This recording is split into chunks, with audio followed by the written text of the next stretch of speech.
कांग्रेस के नेता हैं दीपेंद्र हुड्डा, उनका कहना है कि बीजेपी के नेताओं की आपस में ही नहीं बन रही हैं, फाइलों को रोक दिया जाता है। उनको अपने घर को संभाल लेना चाहिए। जिनके घर शीशे के होते हैं उनको दूसरों पर पत्थर नहीं मारना चाहिए, इतनी बात है। जहाँ तक राजस्थान की बात है, राजस्थान आज पोलिंग चल रही है। हमारे पास रिपोर्ट ये कि राजस्थान में हमारी सरकार है। यमुनानगर के मामले पर हमने संज्ञान ले लिया और आपको पता है कि उनके सब वेंड्स और उनका ठेका सारे बंद कर दिए गए हैं और उनके खिलाफ कार्रवाई की गई है। 2.5 करोड़ रुपए का जुर्माना लगाया गया। ये एक एक्सीडेंटल इश्यूज होते हैं।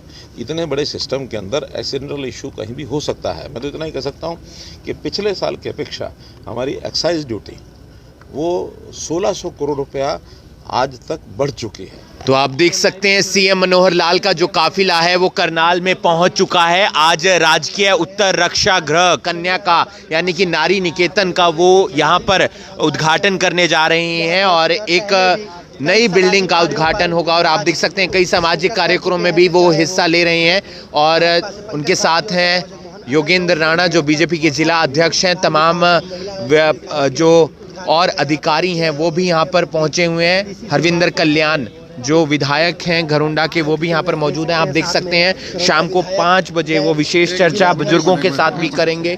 ये तस्वीरें आप देख पा रहे हैं। मुख्यमंत्री मनोहर लाल यहाँ पर पहुंचे हैं और उद्घाटन करते हुए नजर आ रहे हैं। तो ये तस्वीरें आप देख पा रहे हैं। मुख्यमंत्री मनोहर लाल उद्घाटन कर रहे हैं राजकीय उत्तर रक्षा गृह का। ये यहाँ पर तमाम जो कन्याएं हैं, महिलाएं हैं, वो ठहर सकेंगी जो सुरक्षित महसूस नहीं कर रही हैं बाहर और किसी केस में इन्वॉल्व हैं, उन्हें यहाँ पर सुरक्षा और सहजता के साथ रखा जाएगा और बाकायदा यहाँ पर तमाम जो प्रशासनिक अधिकारी हैं वो भी मौजूद रहेंगे। तो ये तस्वीरें आप देख पा रहे हैं। मुख्यमंत्री मनोहर लाल यहाँ पर पहुँचे हुए हैं और तमाम अधिकारी जो हैं उन्हें समझा रहे हैं कि किस तरीके का मैप है और किस तरीके से इस बिल्डिंग को तैयार किया गया है। नारी निकेतन का शक्ति कॉलोनी में उद्घाटन किया है इस बिल्डिंग का। यहाँ पर करीब 70 से ज़्यादा जो महिलाएं हैं उनके ठहरने की व्यवस्था होगी। और ये तस्वीरें आप करनाल ब्रेकिंग न्यूज़ के माध्यम से देख पा रहे हैं और जो प्रशासनिक अधिकारी हैं वो उन्हें उस बिल्डिंग को समझा रहे हैं कि यहाँ पर रहने की व्यवस्था है, इस तरीके से इस बिल्डिंग को बनाया गया है। और बहुत सारी महिलाएं हैं जो सुरक्षित महसूस नहीं करती, अलग अलग केस में इन्वॉल्व हैं, उन्हें उनके ठहरने की, उनके रहने की जो व्यवस्था है वो नारी निकेतन में की जाती है। उनको सुरक्षा प्रदान की जाती है, उनके लिए खाना प्रदान किया जाता है। बहुत सारी लड़कियां हैं जो घर से लापता हो जाती हैं, गुम हो जाती हैं। पहले उन्हें वन स्टॉप सेंटर में रखा जाता है और उसके बाद उन्हें नारी निकेतन में भी रखा जाता है। यानी कि प्रशासन की तरफ से तमाम लोगों के लिए जो एक सुरक्षा की जिम्मेदारी होती है उसमें महिलाओं की सुरक्षा की अहम जिम्मेदारी है और उनके लिए ये नारी निकेतन की जो शुरुआत है वो करनाल में की गई है। आप देख रहे हैं करनाल ब्रेकिंग न्यूज़ के माध्यम से ये तस्वीरें जहां पर मुख्यमंत्री मनोहर लाल पहुंचे हैं।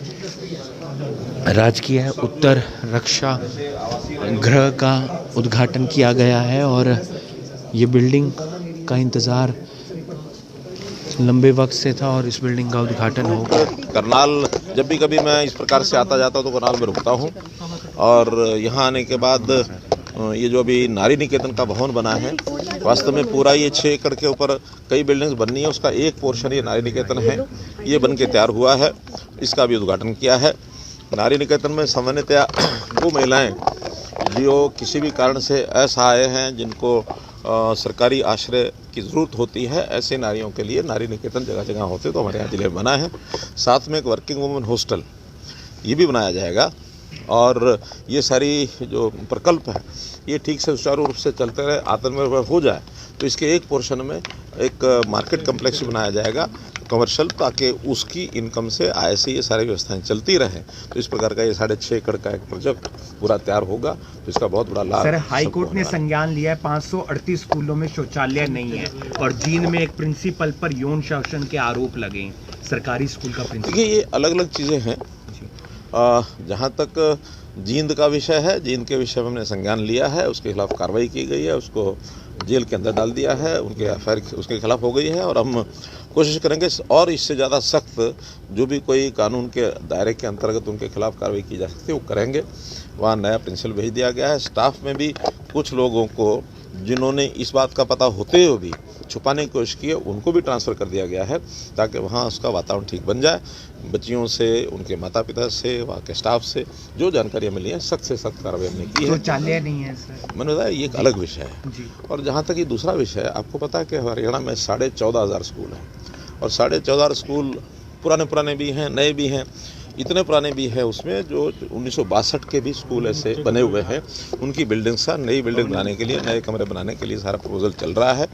जहाँ जहाँ इंफ्रास्ट्रक्चर कम था उसको हमने बनाना शुरू किया। लेकिन ये जो एफिडेविट जिसके आधार पर कोर्ट ने कहा है, ये मई का कोई एक एफिडेविट था, आज से 6 महीने पहले का। उसके बाद काफ़ी कुछ सुधार किया जा चुका है। 14 तारीख को डेट लगी है, 14 तारीख को वर्तमान जो स्थिति है वो सारी हम बताएंगे। इसलिए ये बहुत पुराने 2017 के अंदर किसी ने कोई एक स्कूल के बच्चों ने कहीं ये डाल दिया था, कैथल के बच्चों ने, तो उसके संज्ञान में फिर मई के अंदर एक एफिडेविट लिया गया और वो सारा जो जानकारियाँ उनको दी गई हैं ठीक से उसकी जो अध्ययन किया जाना चाहिए था वो नहीं हुआ है। बड़ा बल्क को डाटा था, लेकिन हम फ्रेश डाटा अभी 14 अगस्त को डेट लगी हुई है उसमें देंगे। सर, कांग्रेस के नेता हैं दीपेंद्र हुड्डा, उनका कहना है कि बीजेपी की नेताओं की आपस में ही नहीं बन रही हैं, फाइलों को रोक दिया जाता है। उनको अपने घर को संभाल लेना चाहिए। जिनके घर शीशे के होते हैं उनको दूसरों पर पत्थर नहीं मारना चाहिए, इतनी बात है। जहाँ तक राजस्थान की बात है, राजस्थान आज पोलिंग चल रही है। हमारे पास रिपोर्ट ये कि राजस्थान में हमारी सरकार। संकल्प यात्रा को कैसे देख रहे हैं, कब शुरुआत होगी? संकल्प यात्रा सारे देश भर में ये चलेगी। अपना देश 25 साल जब हमारे अमृतकाल के हो जाएंगे, 2047 तक, देश की आज़ादी के 100 साल तक, ये देश अभी प्रगतिशील है, प्रगत राष्ट्र, डेवलप्ड कंट्रीज़ के क्लब में आ जाए। अभी तक दुनिया के केवल 37 देश ऐसे हैं जिनको ये माना जाता है कि उनकी इनकम, पर कैपिटा इनकम उस लेवल की है। हमारी भी कम है, लेकिन प्रधानमंत्री जी जैसे कहा कि $5 ट्रिलियन क्लब में हम आएंगे और उसके बाद ये देश डेवलप्ड कंट्री बनेगा। इस प्रकार से सारे जनता को जागरूक करने के नाते हर किसी को अपनी जिम्मेदारियाँ, अपनी ड्यूटीज़ ये निभानी है। देश के साथ सब जुड़ के चलें तो ये यात्रा हमारे यहाँ 30 नवंबर को हरियाणा में शुरू करेंगे और 26 जनवरी तक। शराब के ठेके बंद किए गए हैं सर, कई जगह शराब के ठेके बंद किए गए हैं, यमुनानगर में भी, करनाल में भी, क्योंकि मामला आया था बहुत बड़ा यमुनानगर के अंदर से। देखिए, यमुनानगर के मामले पर हमने संज्ञान ले लिया और आपको पता है कि उनके सब वेंड्स उनका ठेका सारे बंद कर दिए गए हैं और उनके खिलाफ कार्रवाई की गई है। 2.5 करोड़ रुपए का जुर्माना लगाया गया। ये एक एक्सीडेंटल इश्यूज होते हैं। इतने बड़े सिस्टम के अंदर एक्सीडेंटल इशू कहीं भी हो सकता है। मैं तो इतना ही कह सकता हूँ कि पिछले साल की अपेक्षा हमारी एक्साइज ड्यूटी वो 1600 करोड़ रुपया आज तक बढ़ चुकी है।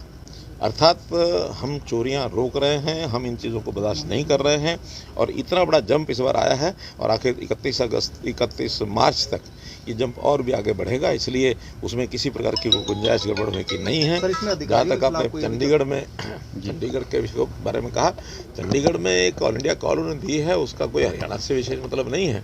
हरियाणा के विषय हम समय समय पर सारे उनके एक प्रकार से सॉल्व करते हैं, समय से पहले करते हैं। अभी डिमांड उठाई ही नहीं थी, हमने गन्ने का रेट जो है फिक्स कर दिया। आज भी सारे देश में गन्ने का रेट हरियाणा में सबसे ज़्यादा है, 386 रुपये हमने किया है और अगले साल का भी तय कर दिया, क्योंकि आचार संहिता उस समय में लगी होगी, प्रदेश का चुनाव हो रहा होगा। हमने अगले साल का भी अभी 400 रुपये अगले साल मिलेगा, ये भी घोषणा साथ में। गुरनाम सिंह चढ़ूनी कहते हैं कि वो राजनीति में आ सकते हैं। कहना चाहिए उनको, आना चाहिए, आए जरा मैदान में पता लगेगा। तो ये तस्वीरें आप देख पा रहे हैं, मुख्यमंत्री मनोहर लाल तमाम अधिकारियों से बातचीत करते हुए नजर आ रहे हैं। कई मुद्दों को लेकर उन्होंने अपनी राय रखी है, जिसमें शराब कांड का भी मुद्दा है और इसके अलावा कई और मुद्दे हैं जिसको लेकर उन्होंने अपनी बात मीडिया के आगे रखी है। और राजकीय उत्तर रक्षा गृह का उन्होंने उद्घाटन किया है। 5 बजे के करीब वो विशेष चर्चा में जो है बुजुर्गों से बात करते हुए नजर आएंगे। तो नारी निकेतन की शुरुआत हुई है, करनाल में एक नई बिल्डिंग का उद्घाटन हुआ है। राजबाला मैम हमारे साथ हैं। मैम, क्या कुछ रहेगा, कितना समय लगा, काफ़ी ज़रूरत थी इस नई बिल्डिंग की? सर, बहुत अच्छी उम्मीद के साथ आज सीएम साहब ने हमारे नारी निकेतन का उद्घाटन अपने कर कमलों से किया है और अच्छी उम्मीद और अच्छे विश्वास के साथ बहुत अच्छी सुविधाएं हमें मिली हैं सरकार की तरफ से और बहुत अच्छा आगे आने वाले दिनों में बहुत अच्छा इसका परिणाम रहेगा। आसान भाषा में आप बता सकते हैं यहाँ पर होगा क्या क्या? तो सर इसमें जो हमारी पीड़ित महिलाएं आती हैं कोर्ट के थ्रू या डिस्ट्रिक्ट एडमिनिस्ट्रेशन के द्वारा, जो भी असहाय महिलाएं होती हैं उनको हम हर तरीके से ट्रेंड कर रहे हैं, सुविधाएं दे रहे हैं, भोजनालय के दे, उनके कार्य प्रणाली को सुधारने के लिए कढ़ाई सिलाई बुनाई प्रशिक्षण वगैरह सब अच्छे नारी निकेतन था वही यहाँ पर ट्रांसफर। जी, नारी निकेतन पुराने की जगह अब नए भवन का निर्माण आज किया। कितने लोग यहाँ पर कितने रहते हैं? तो सर जो अभी तक हमारी महिलाएं वो 35 परिवार जो रह रहे हैं इसके अंतर्गत वो अभी हैं और बढ़ने कितनी है? क्या कैपेसिटी 65 की है सर। एक जानकारी और, बहुत सारी नाबालिग बच्चियां हैं जो क्राइम में इन्वॉल्व हैं, क्या उनकी रहने की व्यवस्था भी इधर ही होती है?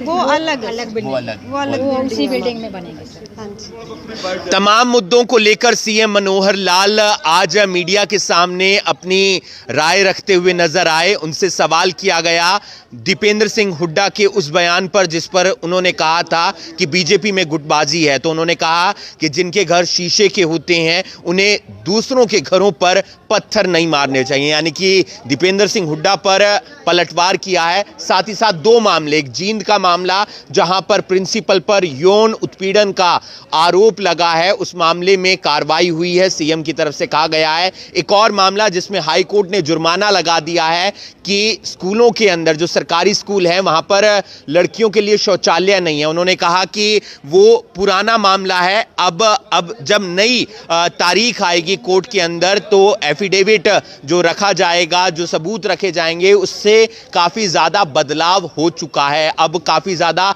सुधार हो गया है और काफी पुराने स्कूल थे। इसके अलावा गुरनाम सिंह चढ़ूने ने यह बात कही थी कि वो राजनीति में आ सकते हैं, चुनाव लड़ेंगे या नहीं लड़ेंगे ये वक्त बताएगा। और जब इस पर सीएम मनोहर लाल से सवाल किया गया तो उन्होंने कहा कि आए मैदान में देखा जाएगा, पता चलेगा कि क्या कुछ होता है राजनीति के अंदर। ऐसे तमाम मुद्दों को लेकर सीएम मनोहर लाल ने अपनी राय रखी है और राजकीय उत्तर रक्षा गृह कन्या जो नारी निकेतन है उसका उद्घाटन किया है, बकायदा मैप देखा है। यहां पर तमाम वो महिलाएं रहती हैं जो पीड़ित होती हैं अलग अलग केस में या सुरक्षित महसूस नहीं कर रही होती हैं। करीब 65 से 70 महिलाओं के रहने की यहां पर व्यवस्था है और अभी 35 परिवार यहां पर रहते हैं। शाम को 5 बजे सीएम मनोहर लाल विशेष चर्चा के दौरान बुजुर्गों से बातचीत करेंगे, उनकी राय लेंगे ऑनलाइन माध्यम से और उनकी समस्याओं को भी जानेंगे।